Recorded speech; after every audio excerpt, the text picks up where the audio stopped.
Sorry, Anderson.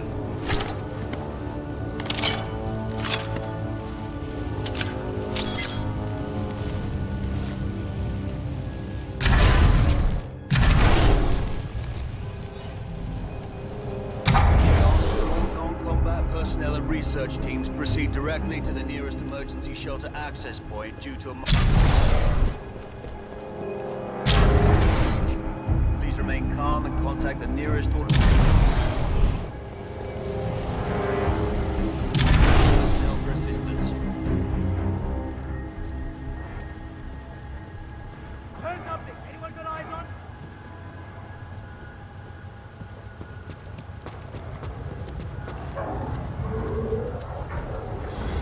Pilot Cooper, I have transferred some of my AI functions into your helmet in order to permit communication across time shifts.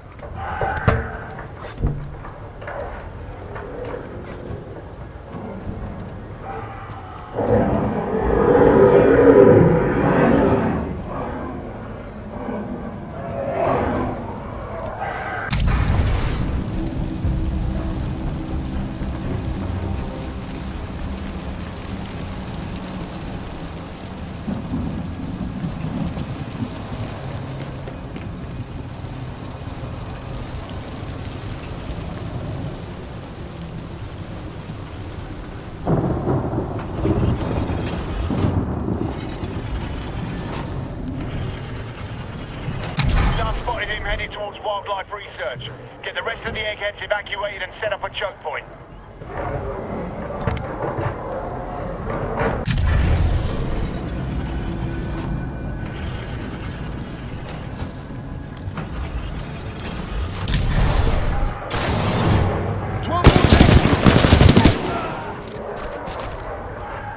Additional laser meshes are online. Let's box him in.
What's the lead? We're going forward with this.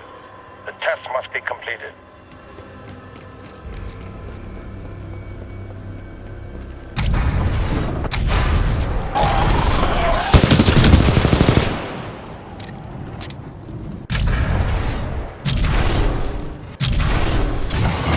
Pilot, a fragment of Anderson's damaged log may be relevant here. Activating log playback. It can fold space and time. They sure as hell didn't build it, but they're restoring it. Whatever they're planning, it's potentially catastrophic.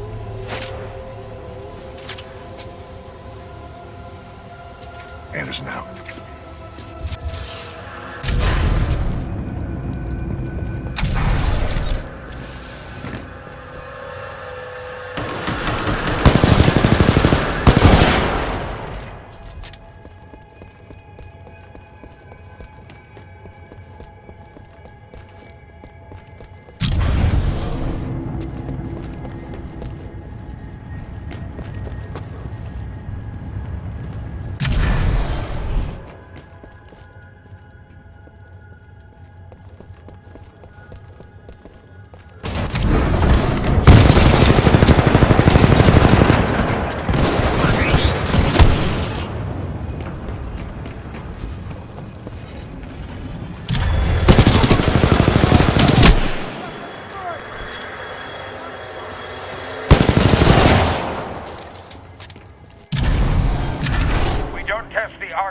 Now, we may never have another chance.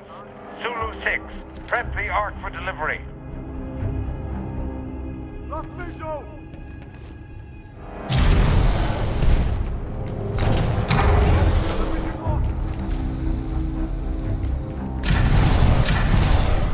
I got visual! Over here! Target spotted! Above!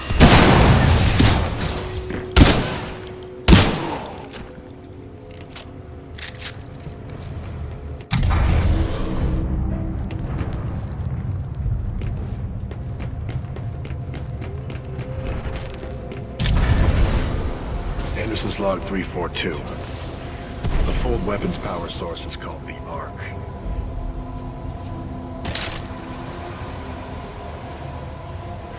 Doesn't look like they've perfected the casing. This one's empty. The Ark must be somewhere else. Anderson out. Ark prepped for delivery and en route to the test chamber.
Log 1104. Further research still leaves questions about the fold weapon and its intended purpose. I don't think we're using it right, and that may cause a problem. Marder thinks it's worth it. Well, I'm going on record. This is a bad idea.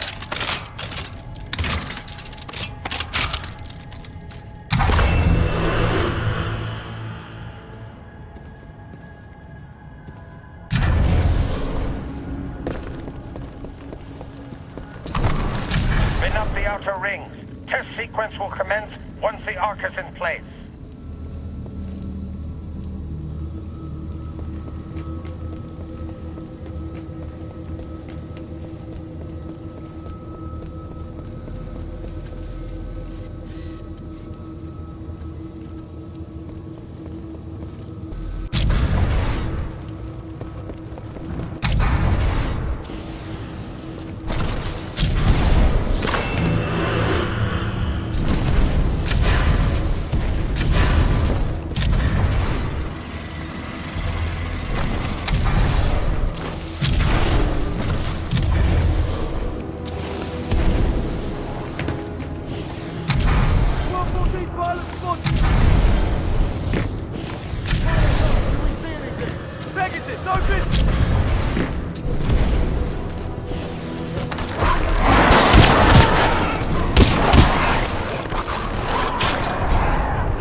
This was the Ark's final destination. Anderson's plan indicated a recon mission within close proximity to the center of the active rings. You want me to do what? If we can obtain the Ark's energy signature, the militia fleet will be able to track its current location in the present day.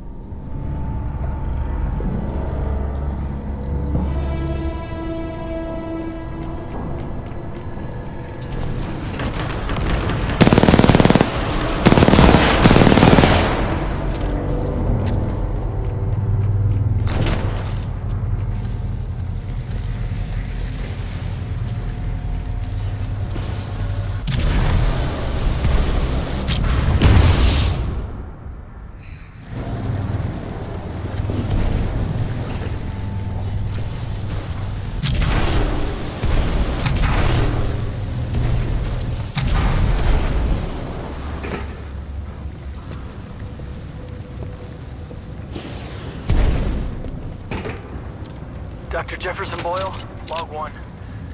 Looks like they went forward with the Ark test, despite my warnings to postpone, but what Martyr wants, Martyr gets. I don't know how I survived, but I did. For now. Tried all the exits, but I'm trapped. Damn place is locked down good. All I have is hope. That's what I get for picking a lab underground. What can I say? I like archaeology.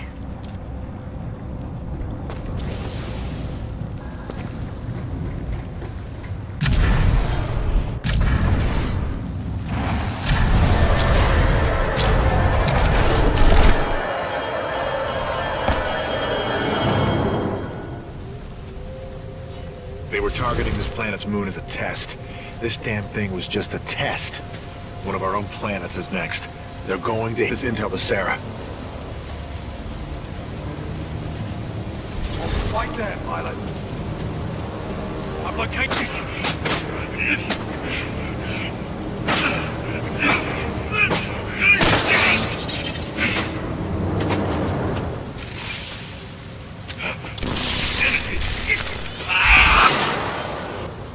That was Major Anderson's final recording. Cooper, based on your recon of this facility, I may have a plan. Meet me outside.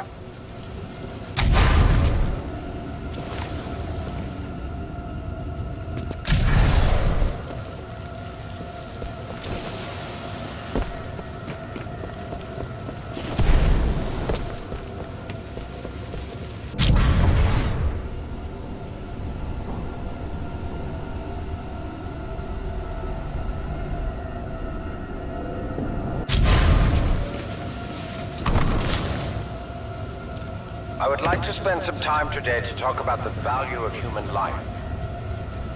There is no value to human life. Now that I have your attention, to be more precise, human life to a certain limit is expendable. We are self-perpetuating yet self-destructive, adaptable yet flawed, and always resource-intensive. We are endless consumers of resources. But most relevant to our research here is one undeniable fact, that human life is abundant. Overpopulation of any colonized world is a given. Through the lens of cold objectivity, it is irresponsible to say that all individuals on such worlds are actually indispensable. Millions of humans die across the colonized worlds every day by any number of causes. Human life is expendable. Now our problem is twofold. On the one hand, we are faced with a hostile frontier populace opposed to our commercial pursuits for the greater good. And on the other hand, there is a never-ending cry for natural resources, demanded of us by the greater populations of the core systems. We must have order on the frontier if we are to achieve true progress, but the militia, in its provincial myopic lack of vision, refuses to accept this. Thus, we are at war. Now the bitter truth. Reinforcements from the core systems will not arrive for several more years. The militia gains strength day by day, taking back one planet after another. Our choices are limited. Drastic action must be taken.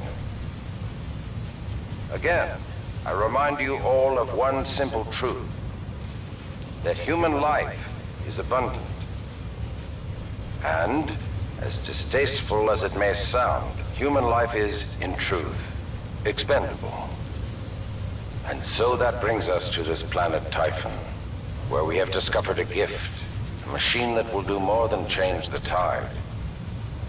Call it fate, call it evolution, call it what you will. The truth is, we have discovered our resolution, and in it lies a weapon with a powerful ability to fold space and time. We don't know who built it, but we do know that it is quite old. And most importantly, we have learned enough to bring it to life. As we use this fold weapon, we will manipulate space-time, targeting anything we desire, sundering entire planets.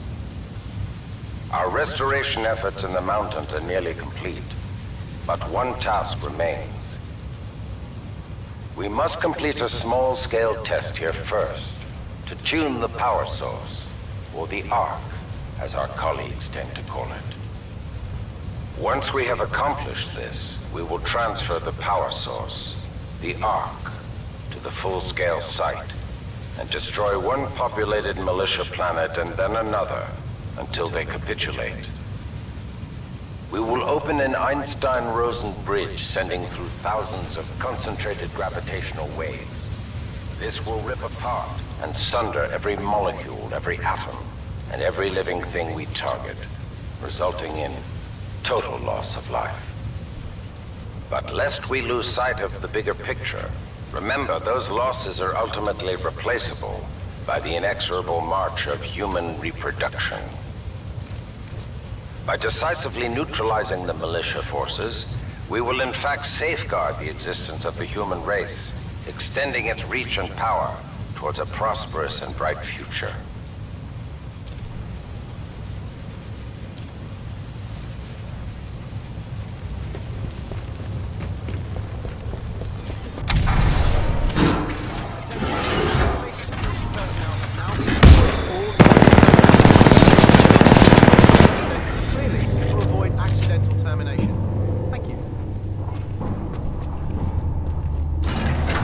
Automated security personnel, please target all